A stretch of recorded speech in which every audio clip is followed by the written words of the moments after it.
সকাল 8টা থেকে শুরু হয়ে বেলা 12টা পেরিয়ে গেছে। এখন প্রায় 4টা পর্যন্ত ভোট হবে, বলা চলে যে অর্ধেক সময় পেরিয়ে গেছে। এই যে হল, যেখানে জগন্নাথ হলের শিক্ষার্থীরা ভোট দিচ্ছেন, এখানে প্রায় 2200-র উপরে ভোট রয়েছে। আমরা কিছুক্ষণ আগে জানতে পেরেছি এখন পর্যন্ত প্রায় 900-950-র অধিক ভোট এখানে কাস্ট হয়েছে এবং পাশে আরও দুটি বুথ রয়েছে, যেই ভোট দেওয়ার জায়গা রয়েছে সেটিতে সার্জেন্ট জহুরুল হক হলের শিক্ষার্থীরা ভোট দিচ্ছেন এবং সলিমুল্লাহ মুসলিম হলের শিক্ষার্থীরা ভোট দিচ্ছেন। এবং এই মুহূর্তে একটু দেখা যাচ্ছে এখানে লাইন কিন্তু অনেকটা কমে এসেছে, অর্থাৎ অধিকাংশ শিক্ষার্থী এরই মধ্যে ভোট। ওই মেয়ে আমাকে দেখে 9 বার ফোন দিয়েছে, আমি ওকে ধরার পর সে আমাকে ঘটনাটা বলছে যে দোস্ত এক টেবিল নাম্বার একটা সমস্যা আছে, ওটা আমাকে ব্যালট পেপার দিয়েছে, ওখানে অলরেডি ফরহাদ আর সাদিকা এর নাম পোস্ট দেওয়া ছিল। ও নিজেই মানে অপ্রস্তুত হয়ে গেছে যে নিজেই ব্যালট পেপার ধরাই দিয়েছে, আবার উল্টা ওকে প্রশ্ন করা হচ্ছে।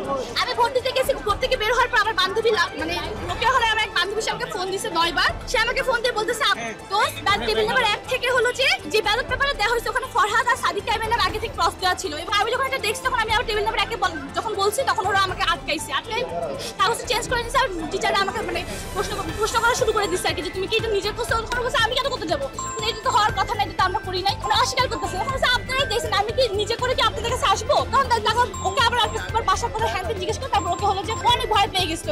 এমনি উল্টা নিচে মানে ব্যালট পেপার ভুলভাল দেওয়ার পরও উল্টা তাকে প্রশ্ন করা হচ্ছে। পরে তারা হলো যে এরপর আমি মানে হল থেকে বের হওয়ার পর সে আমাকে ফোন আমি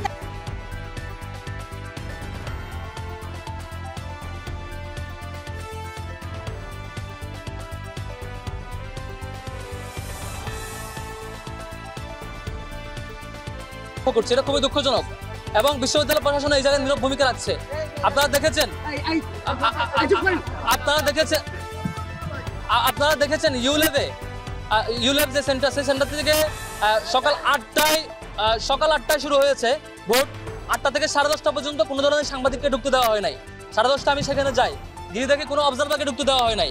পরে গিয়ে শুনি সেখান থেকে ইসলামী ছাত্র আন্দোলনের একজন পুলিং এজেন্টকে বের করে দেওয়া হয় এবং 10 জন থেকে 6 জন ছাত্র দলের পুলিং এজেন্ট ছিল, কাউকে ঢুকতে দেওয়া হয় না। কি করেছিল সেখানে? 10:30 পর্যন্ত আমরা অভিযোগ দেই, আধা ঘন্টা আমাদেরকে দাঁড় করে রেখে পরে মিডিয়া এবং অবজারভাররা ঢুকতে পারে। তারপর 21 হলে জিয়াউর নামে এক কর্মকর্তা, আপনারা নিউজে দেখেছেন, তথ্য প্রমাণ সহ সে পূর্ণাঙ্গভাবে ছাত্র দলের প্যানেলে ওই পূরণকৃত ব্যালট বক্সে দিয়েছে এবং শিক্ষার্থীদেরকে দিয়েছে তথ্য প্রমাণ সহ। সে অভিযোগ যখন আসছে, সবাই যখন প্রেস কনফারেন্স করছে সেটি দেখার জন্য, টিএসসিতে আরেক বিএনপিপন্থী কর্মকর্তা সেটি দেখার জন্য আমাদের নামে নাকি একটা পেজে পূর্ণ অধিকার রয়েছে। এই ভোট কেন্দ্রের 100 মিটার দূরে আমাদের সহায়তা কেন্দ্র আমরা স্থাপন করেছি, সেটাও নিয়ে মিথ্যাচার করা হয়েছে। একজন রিটার্নিং কর্মকর্তা, হাউস টিউটর, বিভিন্ন ভোট কেন্দ্রের দায়িত্বপ্রাপ্ত শিক্ষক এবং যারা বিভিন্ন প্যানেলে ভোট করছেন তাদের অভিযোগের ভিত্তিতে গণমাধ্যমে প্রকাশিত হয়েছে। দুর্ভাগ্যজনকভাবে আমরা আপনাদেরকে স্মরণ করে দিতে চাই, ঢাকা বিশ্ববিদ্যালয় কেন্দ্রীয় অভিযোগ হচ্ছে এইখানে যাওয়ার সময় আমরা আগে জেনে আসছিলাম, ওদেরকে বের করে দিচ্ছে। এই যে বললাম মানে জুলাই থেকে শুরু করে বা তারও আগের যে কার্যক্রম আমরা দেখছি, তো ভালো লাগলো, এই জন্য আমরা তাকে চুজ করছি। সাধারণ শিক্ষার্থীদের স্বতঃস্ফূর্ত অংশগ্রহণ আমরা দেখেছি। আমরা সর্বোচ্চ ধৈর্যের পরিচয় দিয়েছি। আমি সকাল থেকে বারংবার উচ্চারণ করার চেষ্টা করেছি যে আজ আমরা কোনো অভিযোগ করতে চাই না, আমরা আনন্দ করতে চাই, উদযাপন করতে চাই।